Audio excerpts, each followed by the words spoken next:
Powered by Riverside.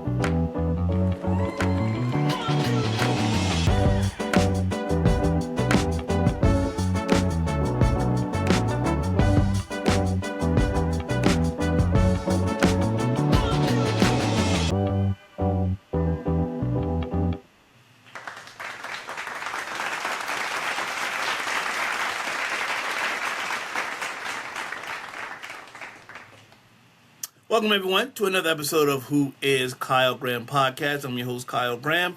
Thank you for joining me today. As a reminder, as always, on any of the platforms, remember to press the subscribe button to get notifications for any upcoming new shows, whether it's YouTube, Spotify, Deezer, iHeart, Amazon, Apple Podcasts, Who is Kyle Graham, Who is Kyle Graham Podcast.riverside.com. Any of those platforms, just press the subscribe button and you'll get notifications for any upcoming shows. It'll go right to your phone, like, boom, hey, new episode is dropping right now. Go check it out. So again, who is Kyle Graham Podcast.riverside.com, Amazon Music, Apple Podcasts, iHeartRadio, Deezer, Spotify, and YouTube. You have a plethora of ways of watching and listening to this show. All right. Now, this week's show, it came to me after I made a statement last week about the Jay-Z show, which I'm going to get into, which is like I have a few articles about that. And I said, well, I can't wait to find out Dame Dash's, response or his opinion on it. So, of course, without fail, they reached out to him and he started talking about it. And I did that in a minute when we read the articles and so forth. And I'm reading the comments, which I normally don't do. I don't really normally read comments, but I was just curious what other people thought. And a lot of people obviously was like, oh, he's jealous and he's hating and all that stuff. And it dawned on me, and I was like, all right, in this situation, what is being jealous versus giving an opinion? And that's what I called this episode. What is being jealous versus giving an opinion in this particular situation? Like, now, although, like, because sometimes people's opinions about a certain situation that they're kind of very close with, an individual, whatever, where they're giving an honest opinion, but it may come off as being jealous. And then vice versa, they're being jealous, although they feel as though they're giving an opinion. So there's like a thin line there. So what's the difference? Like, being jealous versus, giving an opinion. It's a thin line. And I started thinking, I'm like, well, all right, obviously, for a lot of years, he's been talking and saying stuff about Jay and all that stuff. We'll get into that in a few minutes. But then I started thinking, I was like, well, all right, well, that's just his opinion. And it's not coming from a jealous place. But how do we decipher that? How do we decipher? It's just like, all right, well, low-hanging fruit, he's being jealous and compared to just giving an opinion. Now, I'll give you what I think after we go through a couple articles on the Jay-Z concert and what Dash says and so forth. Then after that, of course, I got more stuff to get into. But I coming across these interviews and snippets and everything I've seen online, I don't know, and reading the comments, I was like, well, what's the thin line between that? So I thought I'd bring it to you. What is the difference? Is there a difference? How do you decipher in a certain situation that someone's very close to, or a person that's doing well, have done something? Is it their opinion? Or is it jealousy talking? Like, I don't know. So it's like, being jealous versus giving an opinion. Which is which? I don't know. Y'all get at me and let me know. Especially after I read the comments that he made about the show. Compared to what I saw, maybe what other people have seen and who've been there live and who it is and success it had. I want to know what you guys think. Because I'm going to let you know what I think. And again, everyone has an opinion. But with this, it's not like we're defending Jay, because we don't know him. I don't know him. I'm giving my opinion, so it's not like I'm jealous of anything. So all that kind of just something that just came across when I was reading it, and how he was coming off and just reading the comments that others were saying about him when it came to his former partner and friend, and the antics that he pulled. We'll get to that in a minute. So let's start with the show itself. And I've been saying it on here for the past couple of months. Originally, the show, Jay-Z's Yankee Stadium show, was supposed to be for 2 nights. Originally, it started out July 10th and July 11th. But it was such a massive hit and it sold out fast, he added on a third show, which was July 12th, last Sunday. Well, with the third show, Jay-Z apologized to fans for hours-long delay during show at Yankee Stadium. Jay-Z offered an apology to tens of thousands of fans after his final show at Yankee Stadium was delayed for several hours.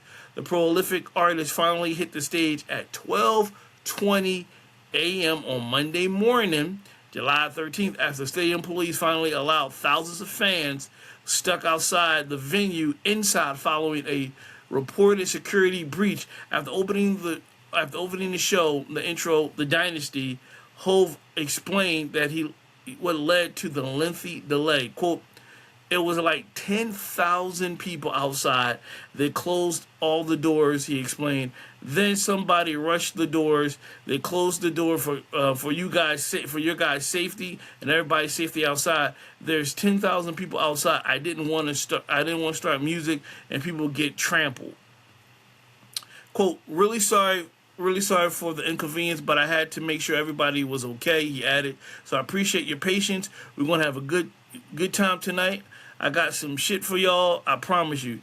Night 3 of Jay-Z's residency at Yankee Stadium was advertised to begin at 8 p.m. Shortly after 10 p.m., employees at the stadium shut down the gates after people without tickets began to hop the fence to gain access to the event. Thousands of ticket holders, including celebrities, special guests, were stuck outside of the venue for over an hour.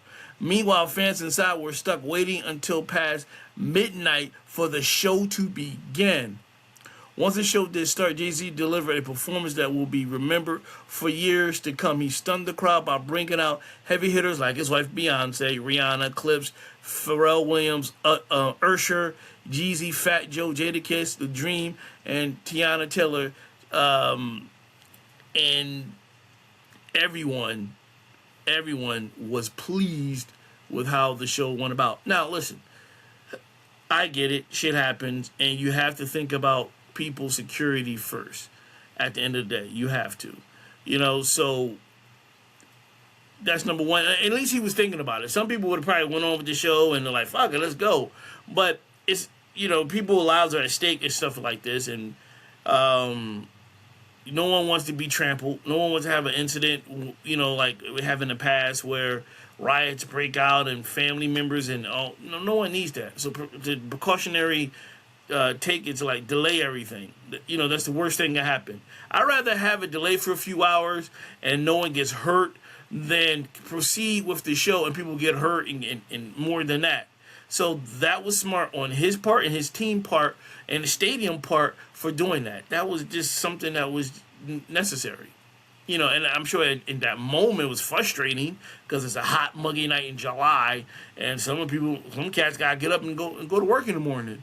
You know what I mean? You thinking the show ending, around 10, 11, maybe close to 12.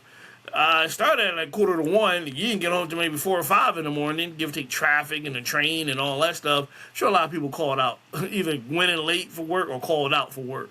But it's smart, and it's something that needed to be done. But look, at the end of the day, when you got Rihanna, Beyonce, Usher, Clips, Pharrell, Jay-Z, Fat Joe, Jadakiss, Tiana Taylor, The Dream, Jermaine Dupri, and Swiss Beats, coming out there, like, come on, you forget that. Like, yo, it's a hell of a show right now. Like, all these stars popping up, and you forget that. And he put on a hell of a show, and then he made up for it. But at the end of the day, shit happens. And it's better to be, as they say, safe than sorry. And he did the right thing. And I agree with him on that one. At the time, I ain't gonna lie, if I was there sitting on all those hours, I'd probably be like, come on, man. But you don't want to walk out all that money you spent. You definitely don't want to walk out. I don't think they was going to let you to go out anyway because they had to figure out what was going on. I've seen like a snippet online where people were like jumping the gate and running and rushing in the show and all that stuff. It was crazy. There's no need for that, yo. It's a concert. It's not that serious. It's not like they was giving out millions of dollars of, in the stadium, or there's bars of gold you come and snatch. It was someone performing. It's not worth people getting hurt over, causing a riot or whatever the case may be. But listen, the shows are sold out. It says a lot about his staying power, regardless of someone I'm about to get into. What Dame Dash says, he has a huge following. And now he has to top that. He goes overseas in September to Paris and London. Then he comes back stateside on the West Coast in LA for 2 nights in October. So, like, the litmus test is, like, how well will he do overseas? And not just that, New York's counterpart on the West Coast in Los Angeles, how well would it, he does there. And I'm curious to find out in an international tour, in a West Coast tour, who he's going to bring out. Because his 3 nights at Yankee Stadium, it was just a who's who.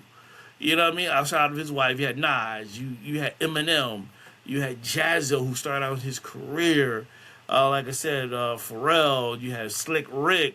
You can go on. Like, it was just a who's who that came out. So I'm curious on the West Coast. I'm sure 9 times out of 10, a certain somebody that I like to shout out on the show every time he says something that pays, somebody by the name of Snoop Dogg. What the fuck? I wouldn't be surprised Snoop Dogg popped out. You know what I mean? Dr. Dre, E42 Short, like a lot of West Coast heavyweights like popping up, performing there. I think that'll be dope. And I'm also curious to see what he's going to do on the international stage. Who he's going to bring out there, because you got to have surprises. Because people that are buying tickets in London and Paris and on the West Coast are like, oh, he brought those out. We already know he's going to bring his wife out. We know that's going to happen. All right, what heavy hitters you going to bring out for us? It will be the same people, somebody else, a mixture of this, that, and the other. So you have to bring it. You can't just do it one place and not do it in the other places.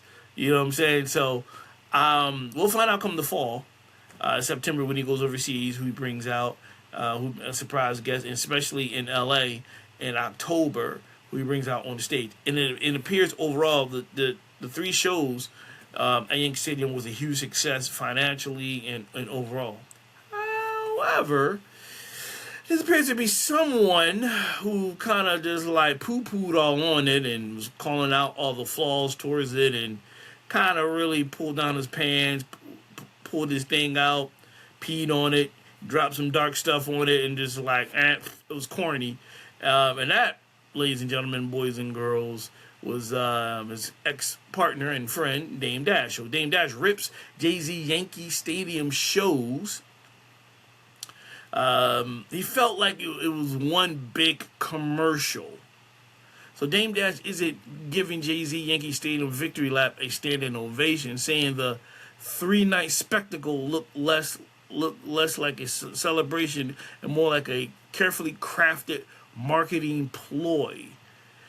Dame unloaded on another show, picking apart Ho's anniversary show from a business perspective rather than a musical one. Instead of praising the performance, he questioned why the concert happened for the 30th anniversary of Reasonable Doubt, arguing that the entire production felt designed to push Yankees branded merch.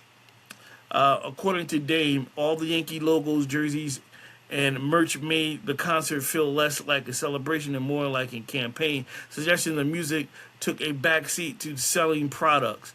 He didn't stop there. Dame also wondered whether some of the crowd shots and promotional activations were organic at all, floating the idea that people could have been paid to attend as part of a marketing budget, while stressing he didn't actually know if that happened. The Rockefeller co-founder ultimately said that heavily branded overshadowed the music for him, adding he rather see something fresh than what we viewed on as an overly polished nostalgia play. Dame took aim at a cinematic intro that played before the show, that was one featuring Beyonce shaving Jay's head before he walked on stage.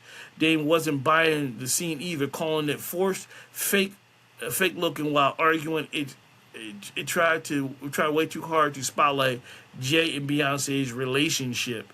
He even joked he never let his girl cut his hair, insisting the whole thing felt completely contrived. From Dame's point of view, the biggest shows in the Bronx were selling a lot more than just tickets.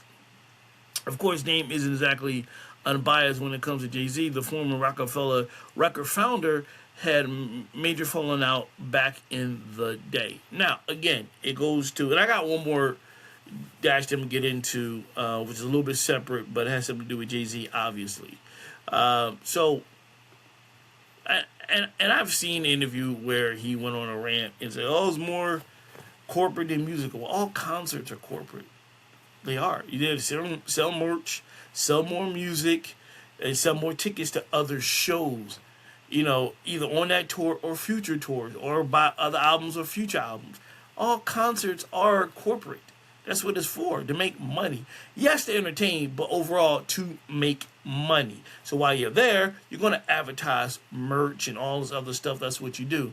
And it's entertainment. So the cinematic part where they show his wife cutting his hair, it's called entertainment. It's like, you know, that's what he does. And he's like, "I get it, yeah, we all know that's your girl. We know that's your girl." And it was like, you sound like you're hating right there, bro. Like, no one's denying that. "Oh, I never let my girl cut my hair." Well, number one, you have no hair.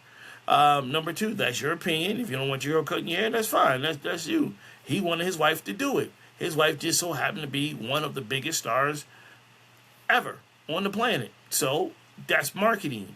That's getting eyeballs. It's entertaining. This is what they do. This is whatever, whether it's fake or not. Who cares? It's entertainment. You're taking it a little too serious. I seen that, I was like, okay, that's what she does. Maybe she really do that. Maybe she don't. Who cares? That's his wife. It doesn't matter. But it makes for great entertainment, and those who are fans of that want to see that as, you know, best, you know, showing that, you know, they are, you know, they're a power couple. Wife and husband, they're Beyonce and they're Sean. You know what I mean? And, you know, he kind of crapped on the guests he brought out there. And so it's like, dude, my man, let it go. I think it's jealousy. In this situation, it is, because everything he pointed out didn't make sense. It was just you nitpicking at stuff. Either the old cliche is, if you have nothing to say good, don't say nothing at all. You don't got to comment on it. When people ask you, you don't have to say nothing. You're like, nah, I'm cool. I don't got to say nothing. And to me, that speaks more volume than you nitpicking it apart and calling it garbage and having diss tracks and this, that, and the other.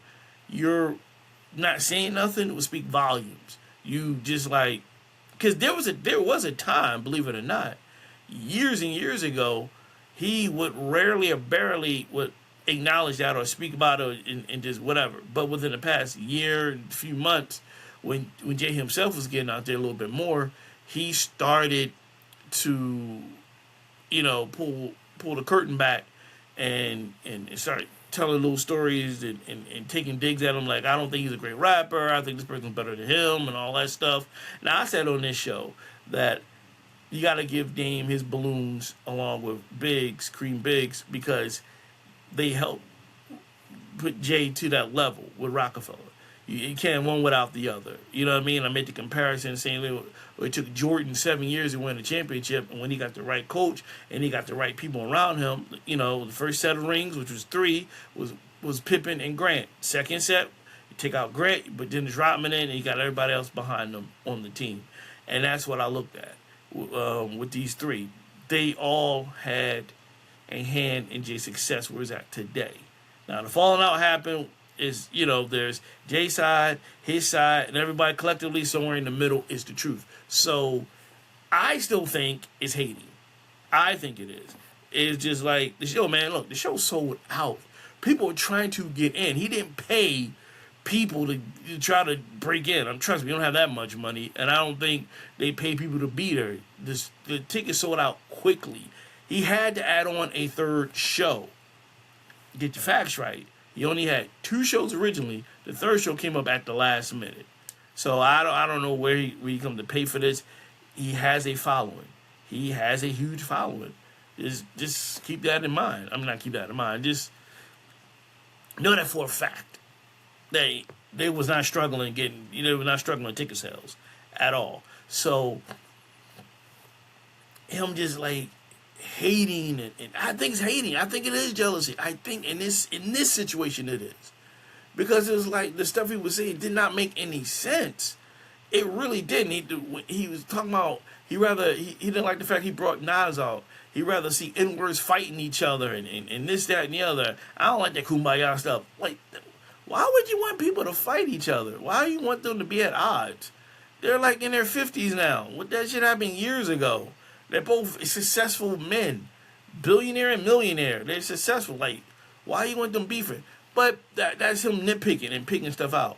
You know, and I know, out there in our lives, where you work at, in your family, amongst your friends, is that one person, for some reason, gotta find something to make it negative because it's not happening for them.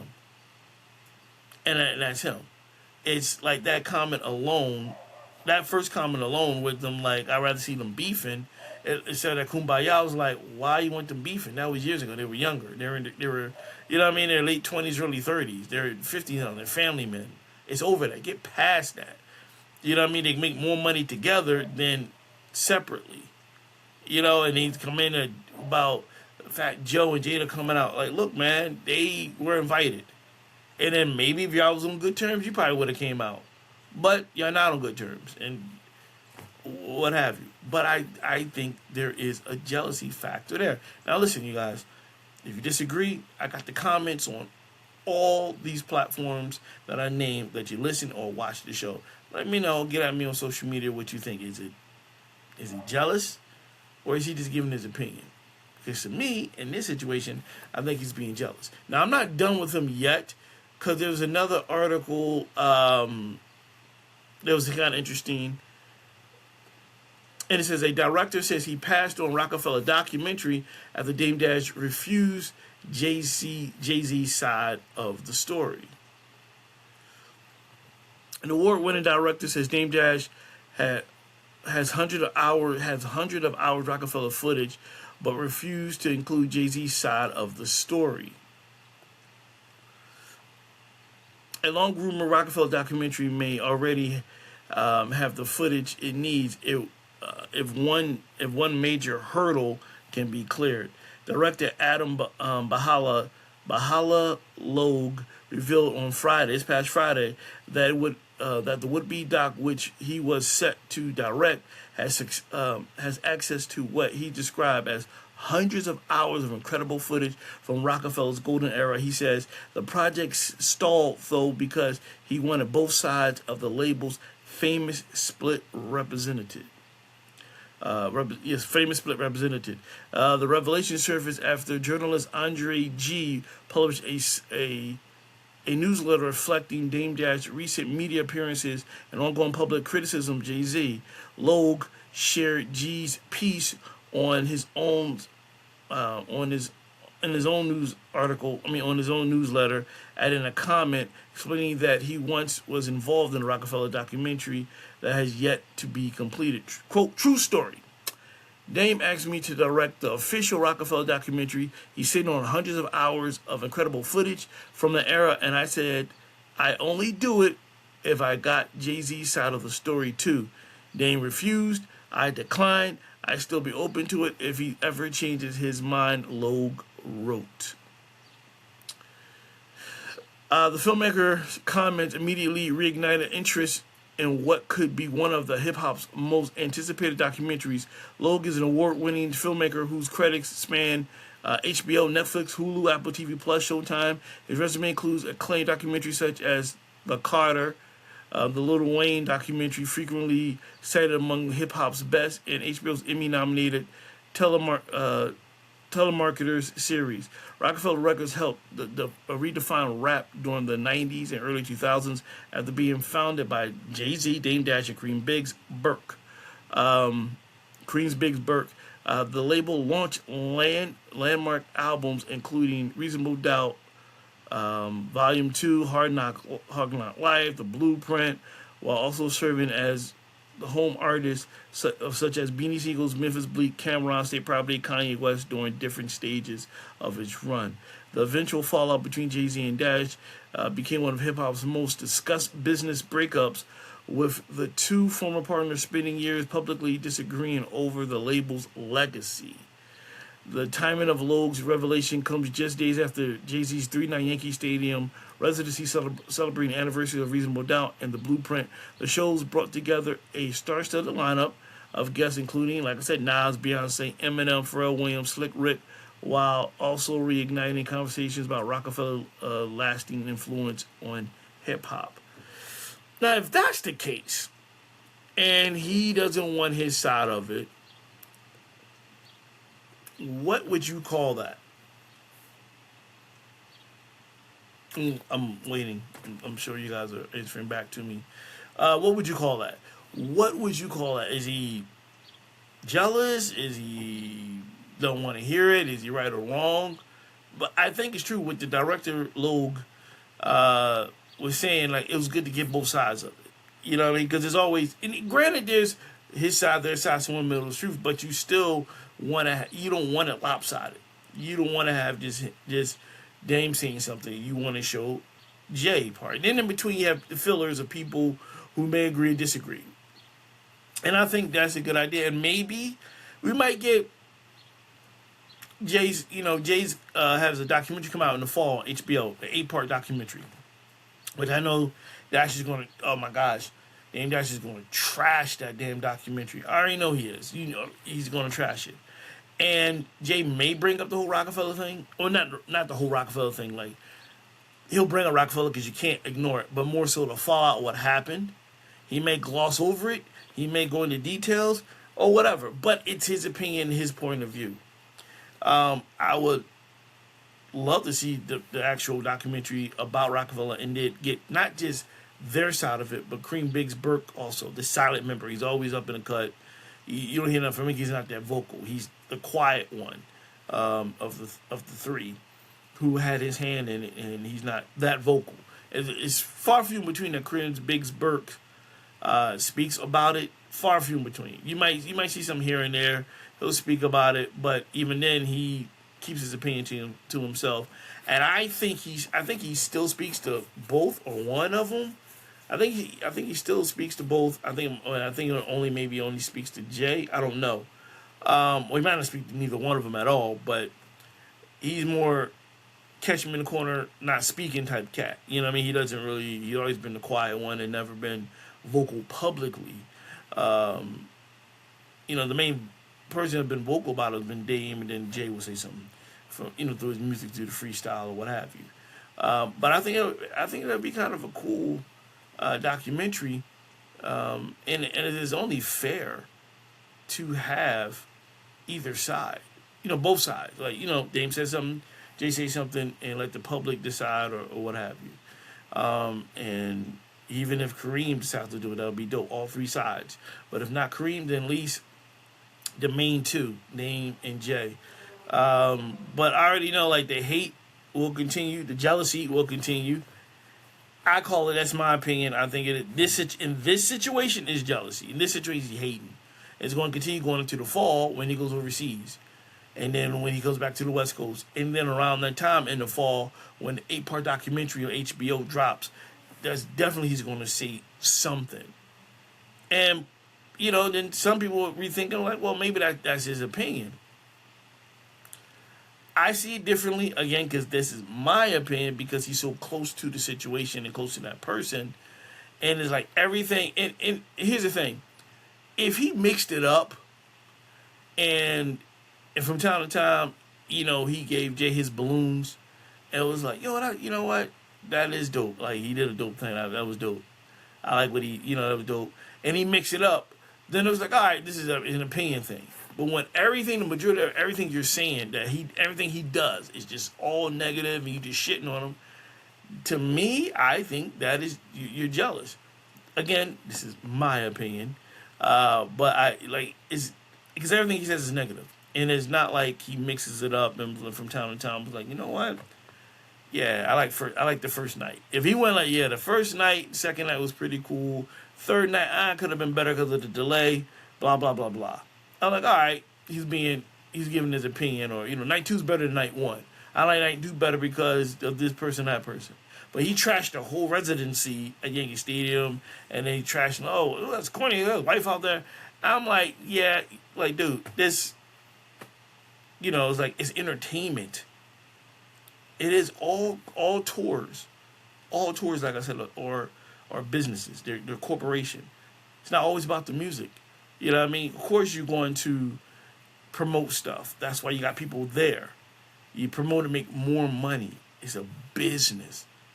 And he's crapping on the Yankees logo and all that stuff. And I'm like, well, it's part of a Major League Baseball. They're one of the most historic baseball teams of all time.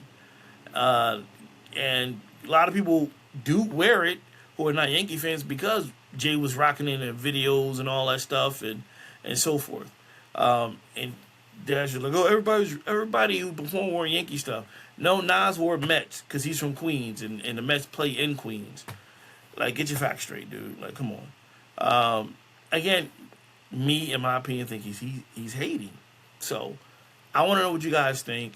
If it's being jealous versus giving an opinion in this situation with who we're talking about, what subject it is, and how he's presenting it. You know what I mean? So, what I'm thinking. I don't think he's jealous. So, what do you guys think? You let me know. So let's move on. All right, let's see. Now I have something interesting here, and start off with a move on. Actor Hal Williams from 227 and Sanford & Son plays Smitty. He died at the age of 91. If you're a fan of sitcoms like I am growing up, Hal Williams play Officer Smitty with the nice afro on Sanford & Son, and then later on 227 and other TV shows when he, with Marla Gibbs and Regina King for a lot of years. Passed away this past week at the age of 91. God bless him. He passed away, I believe it was natural causes. And, it's one of those things where you see the age, you get it, but it's also like, man, wow, like it's still like part of your childhood, and you remember because you see the episodes and syndication and reruns, however you want to call it, and that's what you see them as, and what you remember them as, Officer Smitty, or, you know what I mean, or the father on 227 and so forth. And I mean, what a great life, what a great career. 91 years old. I wanted to bring that up to you. So y'all don't know who he is. You might not know his name. When I saw Officer Smitty on Sanford & Son, the brother with the afro, with Hoppy, the white cop, he's always correcting Hoppy. Always like, right off. He's like, right on. And he's correcting him. That's Hal Williams, and the father from 227, and you know what I'm saying. So, 91 years old. I wanted to shout that out. Condolences to his family, and remember, his work always lives on in syndication and shows like that, and Private Judy, and countless other TV shows and movies he popped up in. Yeah, he always looked, and he always had a intimidating, like on San Francisco, he's always like smiling and joking. In certain scenes or other movies I would see him, he can have a serious scowl on his face. He's like, he don't take no mess. You know what I mean? But someone brought up, might have been an article, might have been Regina King or someone, and when you name TV fathers, he's not on there. He should be mentioned because 227 ran for like 5 seasons. And at the time in the 80s, one of the few African-American shows at the time, of course, you had Cosby, that, and Family Matters was later on. But showing the family dynamic of the father being in the house. Because originally Marla Gibbs said they had the single mother raising the daughter, and she's like, no, she wanted to have, the father there also, and show the presence of an African American father being there for his family, taking care of them, and so forth. So she fought for that, and he, of course, he was on the show. But when you see online, the algorithms, they'll say, who's the best TV fathers? They'll have like James Avery from Fresh Prince. They'll even show Cosby. They'll show James Olmos from Good Times or whatever. I'm like, you never see him. I think now give him his balloons because he was a TV dad. He was positive. I think he was an architect, an engineer or architect. I can't remember on the show. He's a positive figure, a girl dad. And it was showing that, the father is around and being part of the family and not gone. I think Cosby did that also. Family Matters did that also. And showing that there are fathers out there, especially African-American fathers who take care of their family and it's not just a single mom. There are families out there to this day that, believe it or not, have the nucleus of both mother and father in the household. And 227 definitely presented that with Hal Williams. So again, condolences to him, and his work still live on. Like I say, you can catch 3 reruns of Sanford and Son anywhere. 227, Private Benjamin, and others with his stellar career in film and television. All right, so moving on. Now this is an interesting thing I came across. Like 2 weekends ago, maybe last weekend, the big thing with Travis Kelce and Taylor Swift getting married. Well, imagine having to deal with that publicly when you kind of was an ex. So Travis Kelce's ex-girlfriend voices relationship frustrations days after wedding. Travis Kelce's ex-girlfriend Kayla Nicole is no longer a believer in a perfect love story. Earlier this month, Kelce and his finances, Taylor Swift, got married.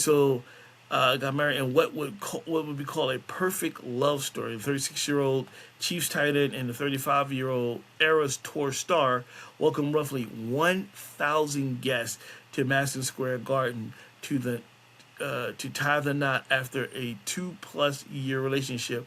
Kelce proposed to Swift ahead of the 2025 NFL season. But while Kelce and Swift are living what most would call a perfect love story, Nicole is not a believer in that.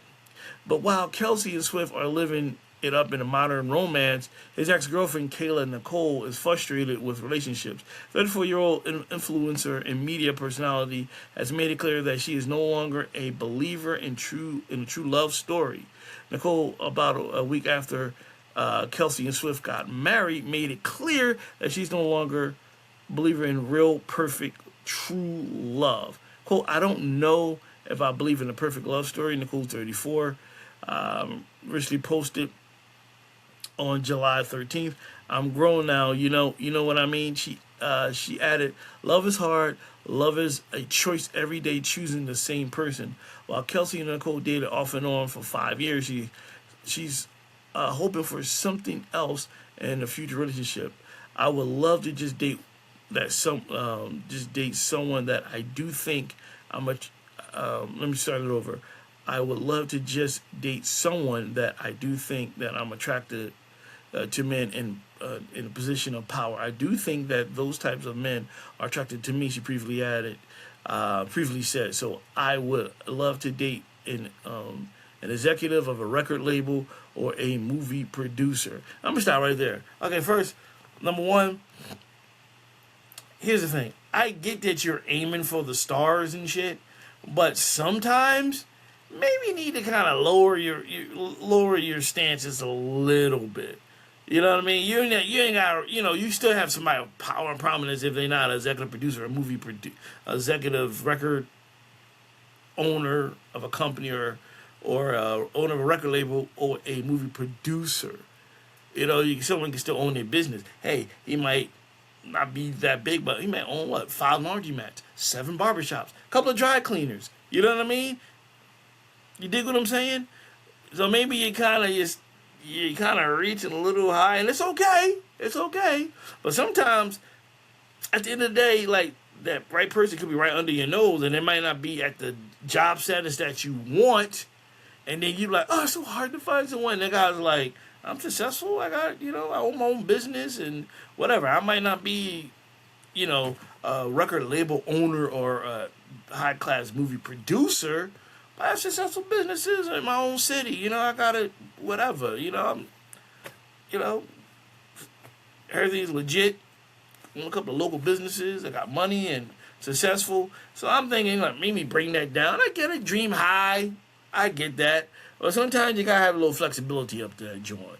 Now, with her, when I'm reading this, the key thing is that also what stood out was, you got to, figure her breakup was public. So think about when you break up with someone. And normally, you break up with someone for normal people like you and I. It's not, there's some spotlight to it. It's just like, oh, so-and-so moved on with another chick or another guy.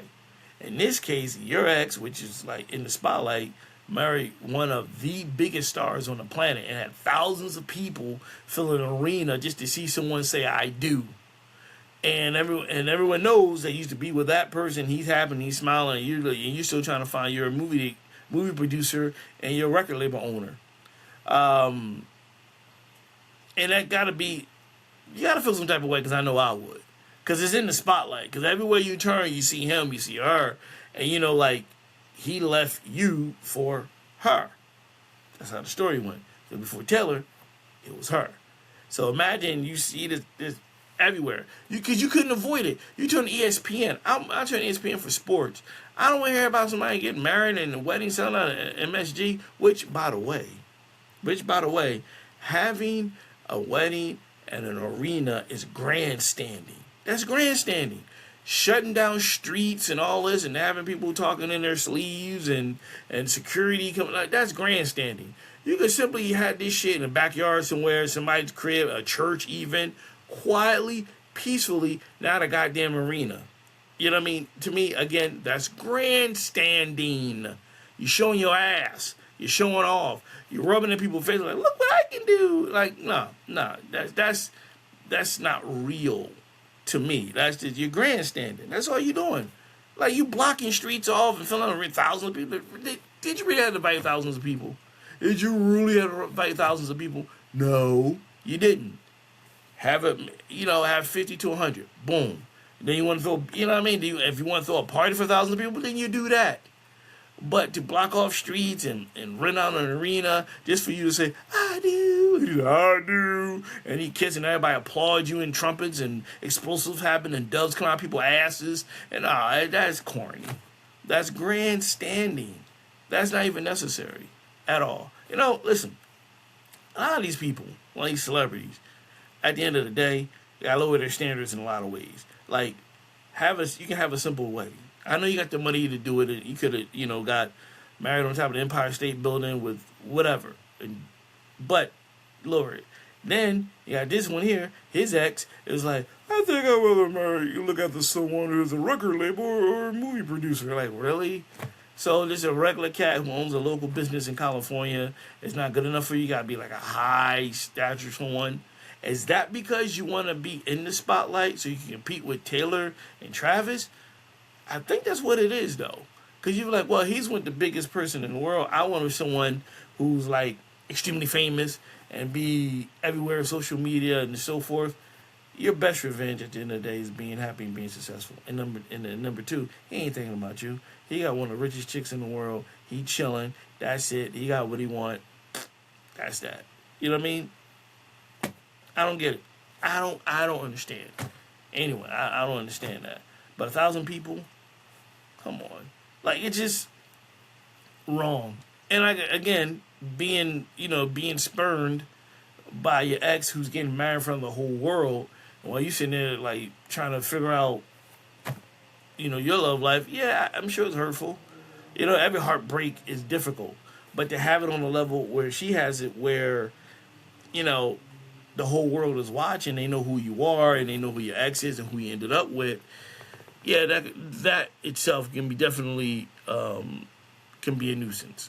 And I get it and so forth. But, lower your standards a little bit.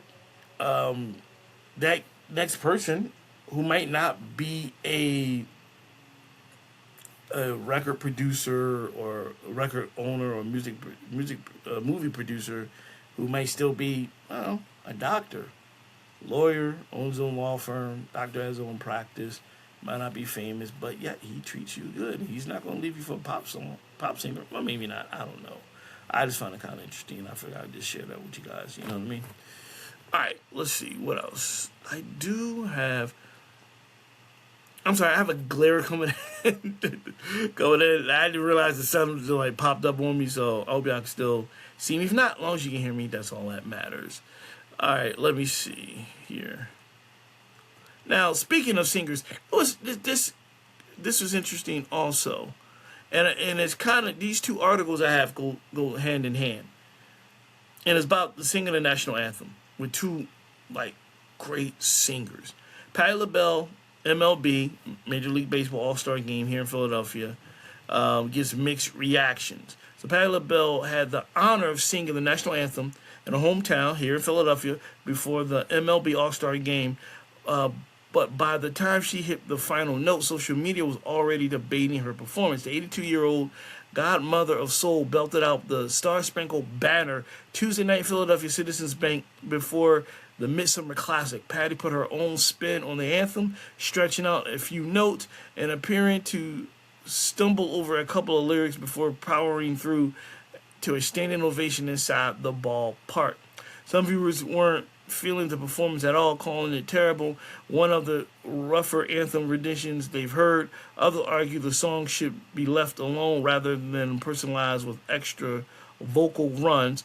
But plenty of fans rushed to Patti's defense, reminding critics she's a living legend with a career spanning more than 6 decades. Some praised her performance, saying people were being far too harsh for an icon who earned the right to sing it her own way. One thing's for sure, whether fans loved it or hated it, Patti had everyone talking before the first pitch. Now, I'll stop there because also another issue with singing the national anthem. Jennifer Hudson faces backlash for her U.S. National Anthem performance. Jennifer Hudson, the beloved U.S. singer, performed the Star-Spangled Banner prior to the FIFA Men's World Cup final on Sunday. The 44-year-old singer, known for her vocals, showed them off in a big way on Sunday. However, some fans took issue, here we go again, with her rendition of the song.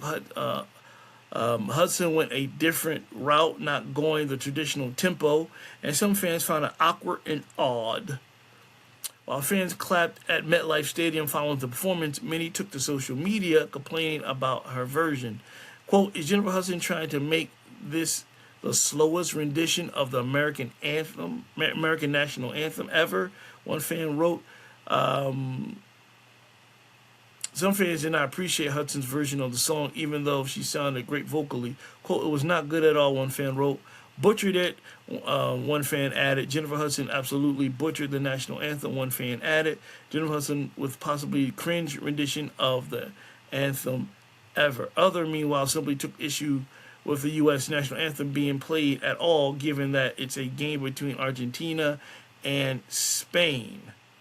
Jennifer Hudson's a great singer, but don't like at all the American national anthem stuff at the World Cup. Don't care if it's there. Their team isn't in the final, one fan added. Okay. Number one, of course it's going to be played because it's on American soil. If an American team, and it has happened in the Olympics, was on foreign soil, they would play their national anthem. I've heard Jennifer Hudson, and I listened to it. Sound fine to me. I didn't get a chance to hear the Patti LaBelle one, and I'm sure it was fine at all. But well, you know what I'm going to say. Because I'm going to say it. And again, it's my opinion. Okay. All right. Let's start with the Patti LaBelle thing. Major League Baseball. Well, the demographics is not really African American friendly. You know it and I know it. It's more Caucasians, Hispanics, maybe negative 1% African Americans. So, you know, you get a soulful version of it, people going to thumb it down. I'm sure if Kid Rock came out there and amped it up, you guys would be standing ovation and throwing flags and crying and hugging each other. I'm just saying. I'm sure, knowing how Patty sings, you know, that's what she do. She has a little oomph, a little spice to it. And Jennifer Hudson, again, Florian slip. She sung well. I actually heard the clip and watched it, and I'm waiting to hear something different. I'm like, what? And so what if someone stumbles on a word? You like, there's a whole world watching. It happens. You get nervous. That's real. You know, it's too slow. They should do this, and this. So I guess you want a plain Jane who barely can sing, who's like have no entertainment value whatsoever, sing it. That's fine. That's your opinion. I don't care. At the end of the day, what I feel as though is that with the demographics, I read between the tea leaves of Jennifer Hudson and what they're saying with Patty. You know, I read between the tea leaves. I see what you're saying, and I see what the demo is. And there's nothing wrong with that. There's nothing add a little oomph to something stodgy and stiff. And there's nothing wrong with that at all. To each his own. That's your opinion. My opinion is, I think it's a little bit of, you know, a little bit of something with the, I won't say shade of gray. I say another shade. That may be an issue if you're picking up what I'm putting down. Some of y'all, this guy over here know what I'm talking about. You know what I'm talking about. There's nothing wrong with that. So it just so happened within the same week, two soulful people who can sing, African American women, who add a little oomph to the national anthem, get shitted on. Come on. It wasn't that bad. It's not worth, the worst cringeworthy ever. I'll tell you the fuck what. If you guys who have an issue with it, how about you grab a microphone, stand in front of the stadium with hundreds of thousands of people watching you and millions around the world, and you belt out the fucking national anthem. See how well you do. Oh, what's that you say? You're not a singer? Then shut the fuck up. Because if you do better, then do better. Don't go click-clacking on your keyboards and, cringeworthy. I'm like, really? Then you go do it. You stand out there. You go, how about you read it? Read the lyric. No, you don't want to do that? No, because you're okay, just shut the fuck up. Stop click-clacking and saying shit that you wouldn't say to their face or you wouldn't be able to do yourselves. There was nothing wrong with it. It was fine. And if it was something wrong with it, I definitely would have said something, especially the Jennifer Hudson one. The Patti LaBelle one, I don't need to listen to know. I already fucking know. Like, no, Patti does her thing. You know what I mean? She can sing her ass off. She can. You know, Hudson, phenomenal voice. But, yeah, I get it. That's your opinion. That's my opinion. And I say, go out there and see if you can do better. I bet you a fat man and 10 funky women that you can't. You can't do it better. You won't do it better. You can't sing.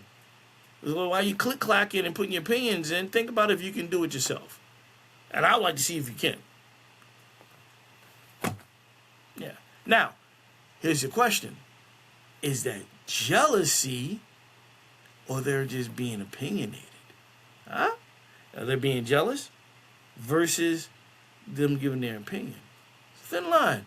It's a thin line. See how I brought that back around? It's a thin line. I don't know. You guys tell me. Because it could be a little bit of both. It could be just their opinion. And it could be like, man, I wish I had some soul in me and I could sing like that. Could be a little bit of both. I'm just saying. I'm just pointing it out. I'm throwing it out there. What do you guys think? You know? I'm just saying. All right. Moving on. Let's say I got something on, speaking of Philly. Will Smith, former friend, trying to drag him into a legal war with Jada Pinkett Smith. Will Smith could get roped into the ongoing legal battle between his former friend and his wife, Jada Pinkett Smith, at least if the former friend gets his way. So it's been documented, according to legal docs obtained by this article, Will's ex-friend Bilal Salam is making moves to depose Will as part of his lawsuit against Jada. On July 7th, Bilal wrote an email to Jada's lawyer with his request to depose Will, but Jada's team fired back, quote, "As for your proposed deposition of Will Smith, there is nothing to meet or confer about." Jada's team told the lawyer Will is not a party to the litigation, and added Will had not received a subpoena to be deposed. The email was attached to a motion filed by Jada seeking to compel Bilal to turn over additional evidence to his case. She said he has failed to produce medical records despite his claim of emotional distress in the $3 million lawsuit. As reported, Bilal sued Jada, claiming she had people threaten him after he refused to help clean up the PR mess Will created with his infamous Oscar slap, and after she found out Bilal was writing a memoir which included mentions of the Smith family. Jada denied all allegations of wrongdoing and scoffed at the claim that she threatened him. The judge dismissed some of Bilal's claims and awarded Jada over $30,000 in legal fees, but the remainder of the case is still ongoing. I've heard about this, and I think I talked about it on this show. It might have been on the previous show. That's some shit. Listen, could you imagine your friend or ex-friend suing your wife and they don't want to get you involved? You know what I mean? Like, that's some shit. Now, here's a question.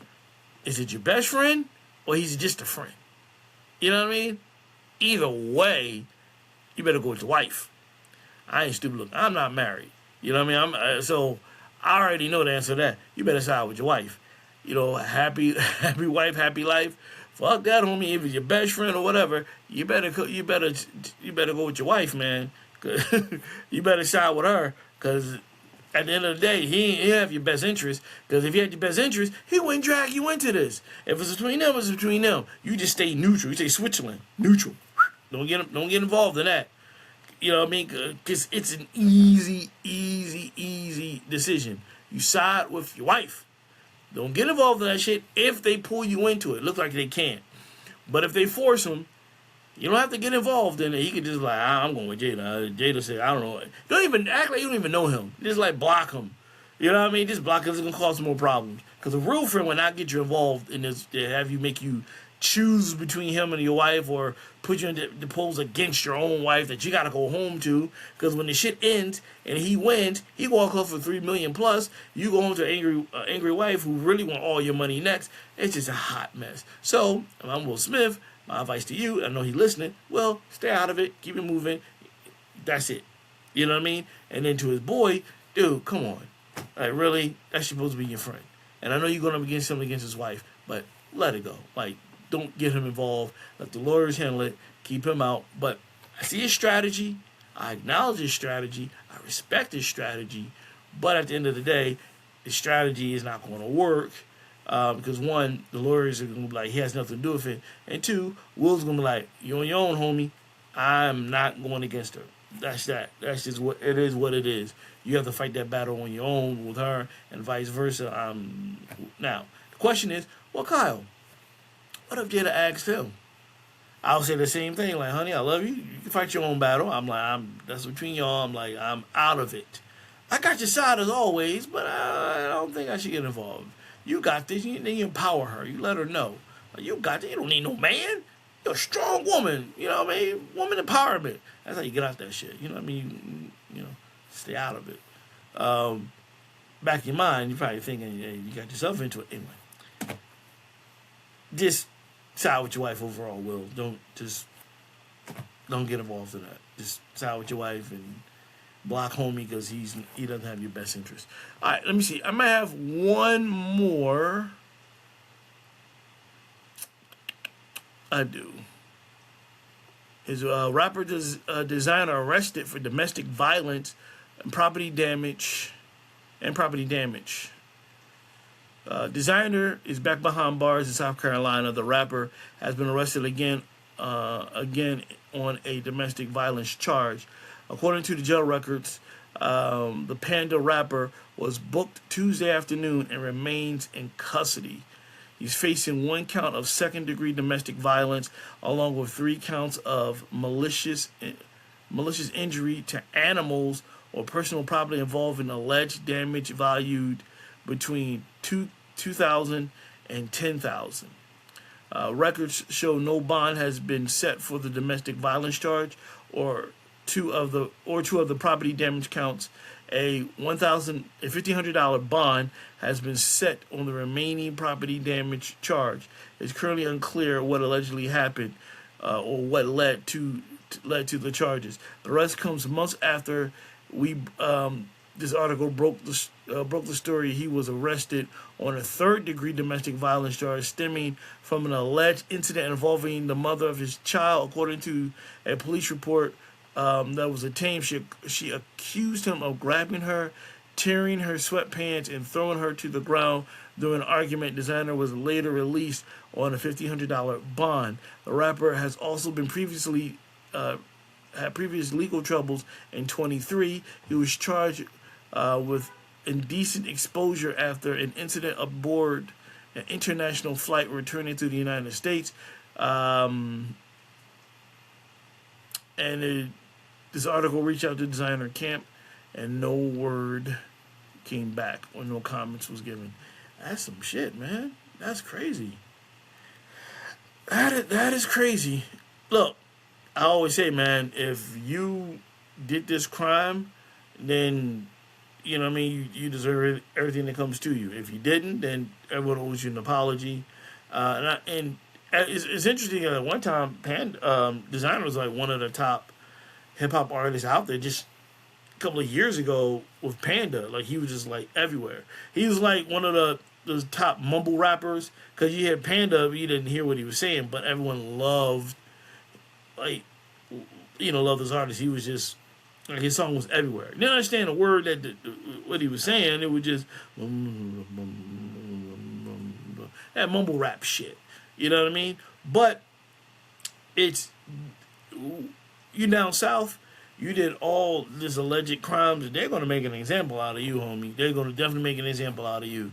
You down in South Carolina causing issues, man, no matter if it was 1956 or 2020 or 2026, you're still a black man down south. And they're going to definitely make an example out of you. You know, you're semi-art celebrity who got some cash. Yeah, they're going to make an example out of you financially, and they're going to make an example out of you by the law. You know, so that's going to be interesting what happens. And I'll keep you posted here on Who is Kyle Graham podcast. But definitely, it's interesting, I always say, man, when you see an artist or an actor or someone in entertainment, you know, at the end of the day, they're humans. You know, we all make decisions, right or bad, you know, right or wrong, good or bad. They're no different than us. I don't get too ooh and ah about if a celebrity messes up, because it happens to human beings.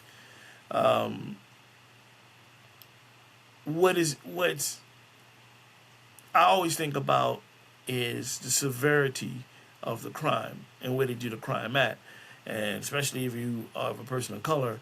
And the first thing I say amongst my friends is like, yeah, they're gonna make an example out of this cat. But like, they are. That's just what it is. They're gonna make an example, because if you have a certain status and everyone knows you and so forth, they're gonna think, all right, here's this entertainer, musician, actor, sports figure who thinking they can just do what they want and get away with it.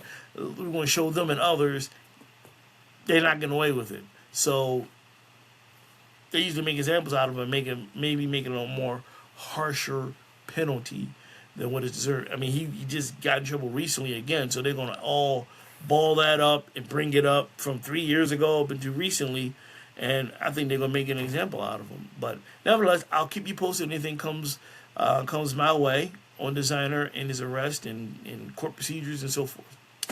All right, ladies and gentlemen, boys and girls, that's the end of this week's show of Who is Kyle Graham podcast.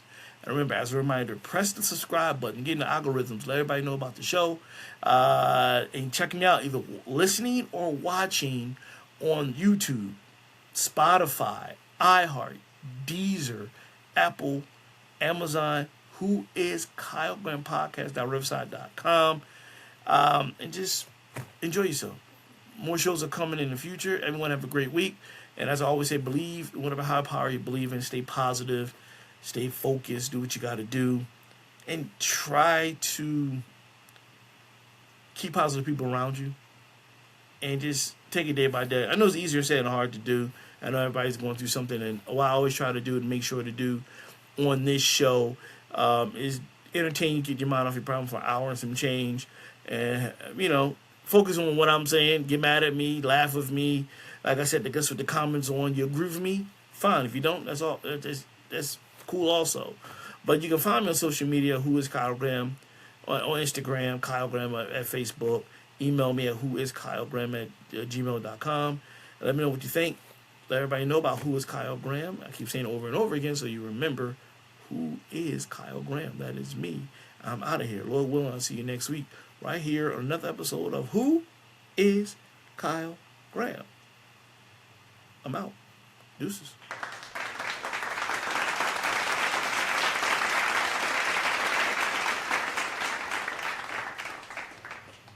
Another KG join.